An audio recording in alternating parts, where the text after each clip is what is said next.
नमस्कार। बात करें इसी गांव की संतान,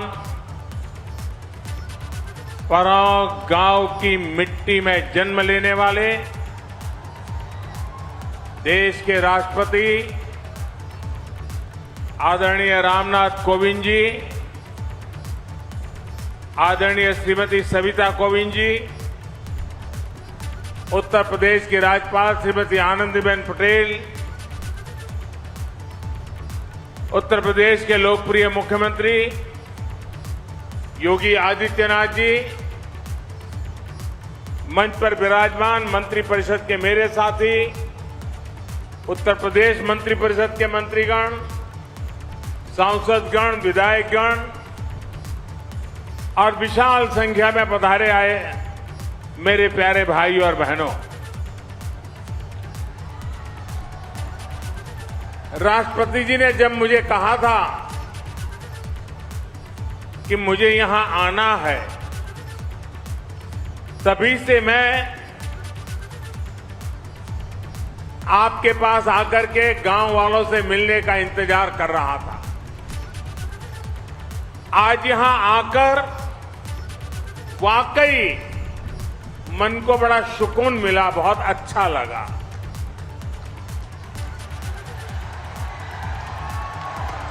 इस गांव ने राष्ट्रपति जी का बचपन भी देखा है और बड़े होने पर उनको हर भारतीय का गौरव बनते भी देखा है। यहां आने से पहले राष्ट्रपति जी ने मुझसे इस गांव से कई यादें साझा की। मुझे पता चला कि 5वीं के बाद जब उनका दाखिला 5-6 मील दूर के गांव में करा दिया गया था, तो नंगे पांव स्कूल तक दौड़ते हुए जाते थे। और ये दौड़ सेहत के लिए नहीं होती थी, ये दौड़ इसलिए होती थी कि गर्मी से तपती हुई पगडंडी पर पैर कम झले। सोचिए, ऐसी ही तपती दोपहरी में 5वीं में पढ़ने वाला कोई बालक नंगे पांव अपने स्कूल के लिए दौड़े जा रहा है। जीवन में ऐसा संघर्ष, ऐसी तपस्या इंसान को इंसान बनने में बहुत मदद करती है। आज राष्ट्रपति जी के गांव में आने का यह अनुभव मेरे लिए जीवन की एक सुखद स्मृति की तरह है। भाइयों और बहनों, जब मैं राष्ट्रपति जी के साथ विभिन्न स्थानों को देख रहा था, तो मैंने परोक्ष में भारतीय गांव की कई आदर्श छवियों को महसूस किया। यहां सबसे पहले मुझे पथरी माता का आशीर्वाद लेने का अवसर मिला। ये मंदिर इस गांव की, इस क्षेत्र की आध्यात्मिक आभा के साथ साथ एक भारत श्रेष्ठ भारत का भी प्रतीक है। और मैं कह सकता हूं कि ऐसा मंदिर है जहां देवभक्ति भी है, देशभक्ति भी है। और मैं देशभक्ति इसलिए कह रहा हूं कि राष्ट्रपति जी के पिताजी की सोच को मैं प्रणाम करता हूं, उनकी कल्पना शक्ति को प्रणाम करता हूं। वे अपने जीवन में तीर्थाटन करना, अलग अलग यात्रा स्थानों पर जाना, ईश्वर के आशीर्वाद लेना, इसके लिए कभी घर से निकल जाते थे, कभी बद्रीनाथ गए, कभी केदारनाथ गए, कभी अयोध्या गए, कभी काशी गए, कभी मथुरा गए, अलग अलग स्थान पर गए। उस समय की उनकी आर्थिक स्थिति ऐसी नहीं थी कि गांव के सबके लिए वहां से कोई प्रसाद ले आए, पूरे गांव को कुछ बांट सके। तो उनकी कल्पना बड़ी मजेदार थी कि वो उस तीर्थ क्षेत्र से, उस मंदिर परिसर से एक आध पत्थर ले आते थे और पत्थर यहां पेड़ के नीचे रख देते थे और उस पवित्र स्थान से पत्थर आया है, हिंदुस्तान के कोने कोने से पत्थर आया है, इसके प्रति एक भाव जग जाता था और गांव वालों ने उसे मंदिर के रूप में पूजा की कि ये फलाने इलाके का पत्थर है, उस फलाने मंदिर के इलाके का पत्थर है, ये फलानी नदी के पास का पत्थर है। इसलिए मैं कहता हूं कि इसमें देव भक्ति भी है और देशभक्ति भी है।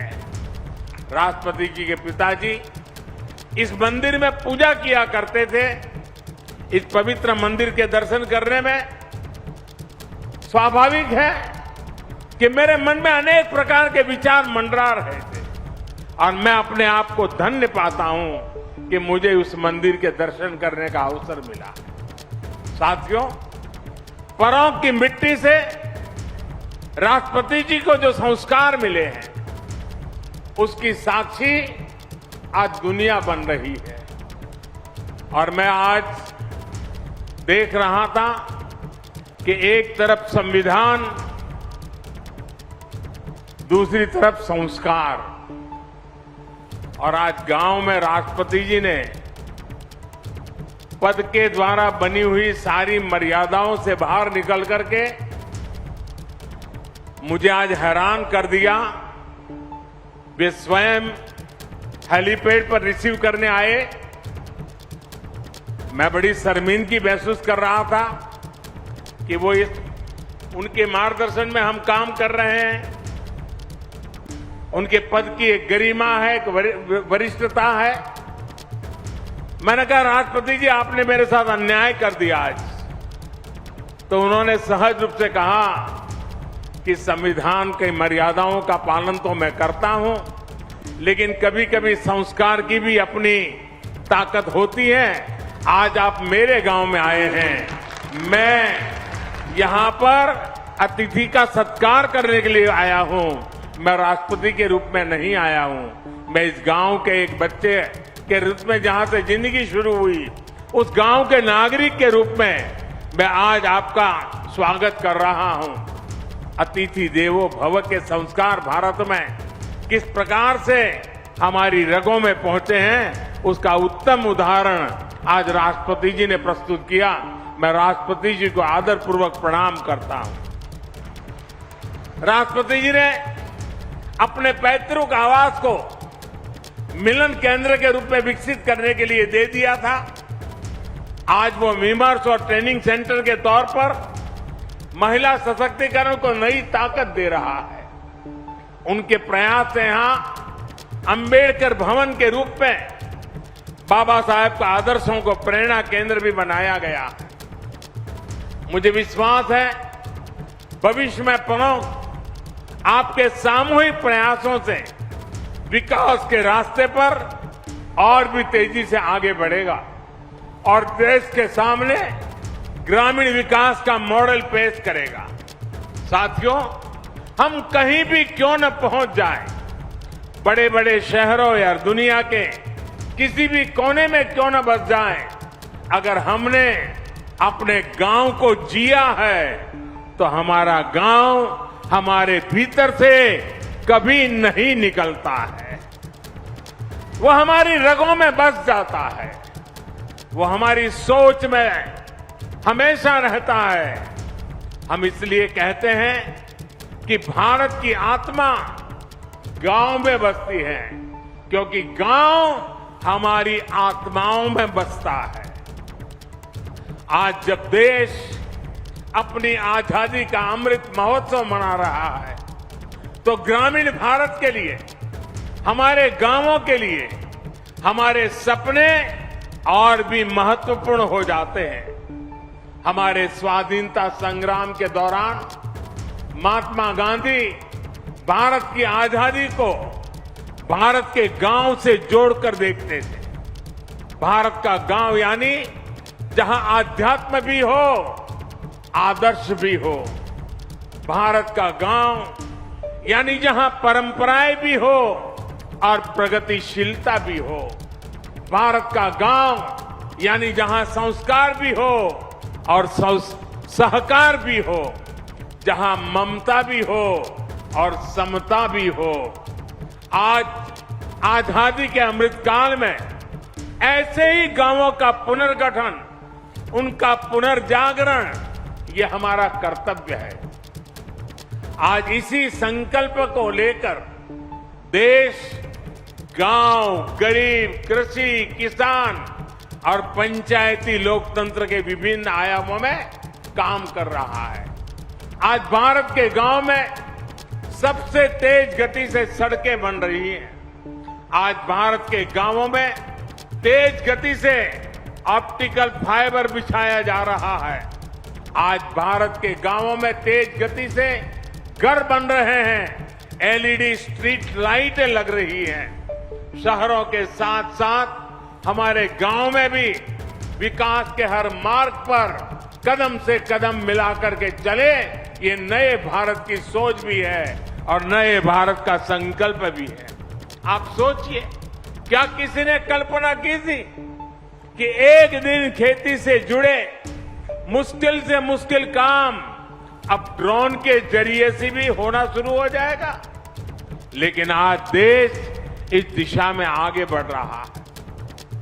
मुझे बताया गया है कि यहां इस गांव में भी 300 से ज्यादा लोगों को स्वामित्व के तहत घरौनी दी जा चुकी है, प्रॉपर्टी के कागज दिए जा चुके हैं। टेक्नोलॉजी के जरिए कैसे किसान की सुविधा और आमदनी दोनों बढ़े, इस दिशा में तेजी से काम किया जा रहा है। साथियों, हमारे गांवों के पास सबसे ज्यादा सामर्थ्य है, सबसे ज्यादा श्रम शक्ति है और सबसे ज्यादा समर्पण भी है। इसलिए भारत के गांवों का सशक्तिकरण हमारी सरकार की सर्वोच्च प्राथमिकताओं में से एक है। जनधन योजना हो, आवास योजना हो, उज्ज्वला के तहत मिला गैस कनेक्शन हो, हर घर जल अभियान हो, आयुष्मान भारत योजना हो, इन सभी का लाभ करोड़ों गांव वासियों को मिला है। गरीब कल्याण के लिए देश ने जिस गति से काम किया है वो अभूतपूर्व है। अब देश का एक लक्ष्य है हर योजना का 100% लाभ 100% लाभार्थियों तक पहुंचाना, यानी 100% सशक्तिकरण। न कोई भेदभाव, न कोई फर्क, यही तो सामाजिक न्याय है। समरसता और समानता का बाबा साहब का यही वो सपना था जिसे आधार बनाकर उन्होंने हमें हमारा संविधान दिया था। बाबा साहब का वो सपना आज पूरा हो रहा है। देश उस दिशा में आगे बढ़ रहा है। साथियों, आज का ये अवसर एक और बात के लिए बहुत ऐतिहासिक है और ये बात सभी के लिए नोट करने वाली है, क्योंकि ये देश के लोकतंत्र की ताकत, देश के गांव की ताकत को एक साथ दिखाती है। यहां इस मंच पर आदरणीय राष्ट्रपति जी, यूपी की राज्यपाल आनंदीबेन पटेल और मुख्यमंत्री योगी आदित्यनाथ जी उपस्थित हैं। मुझे भी अपने आप सब देशवासियों ने देश की सेवा के लिए इतना बड़ा दायित्व सौंपा है। हम चारों लोग किसी न किसी छोटे गांव या कस्बे से निकलकर यहां तक पहुंचे हैं। मेरा जन्म भी गुजरात के एक छोटे से कस्बे में हुआ था। गांव की संस्कृति, संस्कार और हमारे यहां जुड़े संघर्षों ने हमारे जी से जैसे कितने ही लोगों को तनासा, हमारे संस्कारों को मजबूत किया। यही हमारे लोकतंत्र की ताकत है। भारत में गांव में पैदा हुआ गरीब से गरीब व्यक्ति भी राष्ट्रपति, प्रधानमंत्री, राज्यपाल, मुख्यमंत्री के पद तक पहुंच सकता है। लेकिन भाइयों और बहनों, आज जब हम लोकतंत्र की इस ताकत की चर्चा कर रहे हैं तो हमें इसके सामने खड़ी परिवारवाद जैसी चुनौतियों से भी सावधान रहने की जरूरत है। ये परिवारवाद ही है जो राजनीति ही नहीं बल्कि हर क्षेत्र में प्रतिभाओं का गला घोंटता है, उन्हें आगे बढ़ने से रोकता है। वैसे साथियों, मैं जब परिवारवाद के खिलाफ बात करता हूं तो कुछ लोगों को लगता है कि ये राजनीतिक बयान है। मैं किसी राजनीतिक दल के खिलाफ बात कर रहा हूं, वैसा प्रचार होता है। मैं देख रहा हूं कि जो लोग परिवारवाद की मेरी व्याख्या में सही बैठते हैं वो मुझसे भड़के हुए हैं, गुस्से में हैं। देश के कोने कोने में ये परिवारवादी मेरे खिलाफ अब एकजुट हो रहे हैं। वो इस बात से भी नाराज है कि क्यों देश का युवा परिवारवाद के खिलाफ मोदी की बातों को इतना गंभीरता से ले रहा है। साथियों, मैं इन लोगों को कहना चाहता हूं कि मेरी बात का गलत अर्थ न निकालें। मेरी किसी राजनीतिक दल से या किसी व्यक्ति से कोई व्यक्तिगत नाराजगी नहीं है।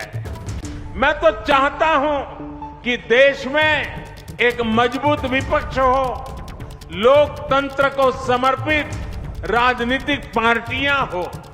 मैं तो चाहता हूं कि परिवारवाद के शिकंजे में फंसी पार्टियां खुद को इस बीमारी से मुक्त करें, खुद अपना इलाज करें, तभी भारत का लोकतंत्र मजबूत होगा। देश के युवाओं को राजनीति में आने का ज्यादा से ज्यादा अवसर मिलेगा। खैर, परिवारवादी पार्टियों से मैं कुछ ज्यादा ही उम्मीद कर रहा हूं, इसलिए मैं आपके बीच भी कहूंगा कि हमारी जिम्मेदारी है कि हम देश में परिवारवाद से जैसी बुराइयों को न पनपने दें। गांव के गरीब का बेटा, गांव के गरीब की बेटी भी राष्ट्रपति, प्रधानमंत्री बन सके, इसके लिए परिवारवादी पार्टियों को रोका जाना बहुत जरूरी है। साथियों, राष्ट्रपति जी के इस गांव में आज आकर के मैं उपहार स्वरूप कुछ मांगने आया हूं। मैं कुछ मांगना चाहता हूं। आपको लगेगा एक कैसा प्रधानमंत्री है, हमारे गांव में आया, लाया कुछ नहीं और मांग रहा है हमसे।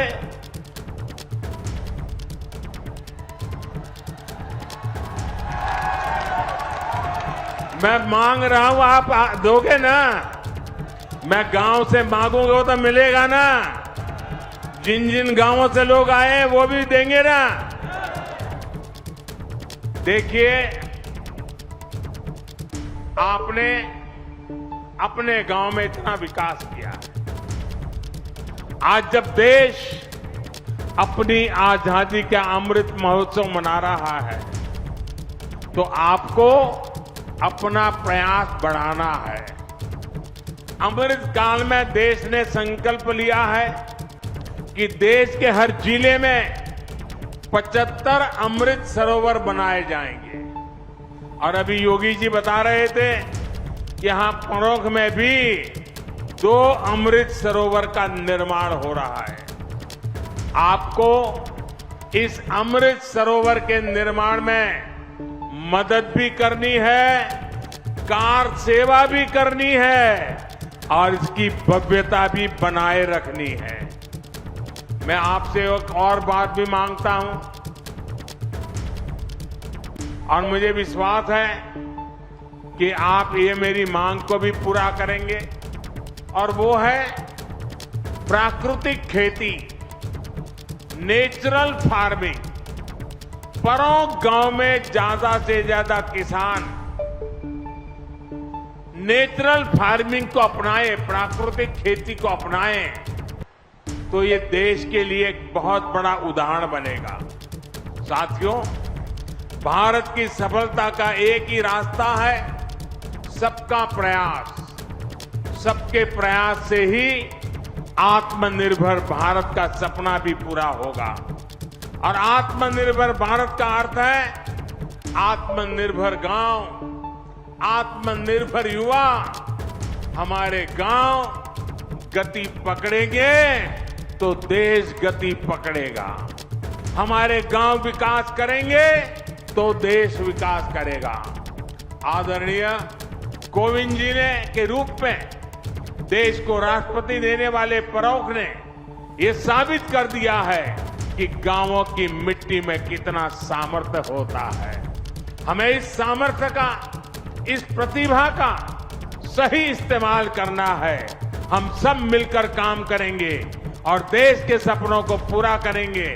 इसी संकल्प के साथ मैं एक बार फिर आदरणीय राष्ट्रपति जी का हृदय से आभार प्रकट करता हूं कि उन्होंने अपने साथ मुझे भी यहां आने का अवसर दिया। मैं आप सभी का भी एक बार फिर हृदय से अभिनंदन करता हूं और गांव के हर गली में जहां जहां गया, जिस उमंग और उत्साह से आपने अभिवादन किया, पुष्प वर्षा की, स्नेह वर्षा की, प्यार से अभिभूत कर दिया, मैं आपके इस प्यार को कभी भूल नहीं पाऊंगा, आपके इस स्वागत को कभी भूल नहीं पाऊंगा। और गांव के अंदर जितना भी समय बिताने का अवसर मिला, खुद के बचपन के साथ भी मैं जुड़ गया।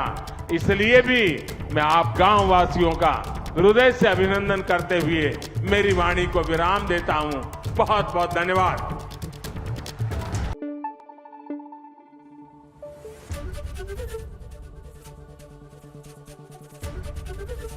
एबीपी गंगा, खबर आपकी, जुबान आपकी।